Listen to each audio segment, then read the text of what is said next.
ایک بڑا مشہور کیس جس کے آپ کمیٹی کا انچارج بھی تھے، خلیل الرحمان قمر صاحب کا، اندر کے بعد میں بتائیے کیس ہے کیا تھا؟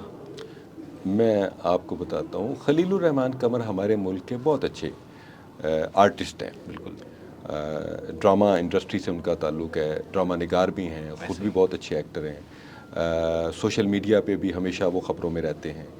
آپ ان کے نظریات سے اختلاف کر سکتے ہیں، وہ آپ کا حق ہے، ہو سکتا ہے ان کے کئی نظریات سے مجھے بھی اختلاف ہوں، لیکن وہ جو ان کے ساتھ وقوع پیش آیا تھا وہ ان کے ساتھ واقعی بڑی زیادتی کی گئی تھی۔ ان کو بہانے سے بلایا گیا، بہانے سے بلائے جانے کے بعد ان کو ٹریپ کیا گیا، اور ٹریپ کرنے کے بعد ان کو گن پوائنٹ پہ اغوا کیا گیا۔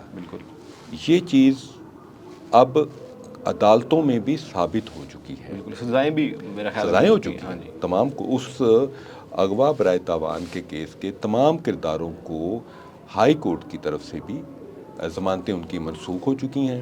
اینٹی ٹیررزم کورٹ، انسداد دہشت گردی عدالت نے ان کو سزائیں دی دی ہیں۔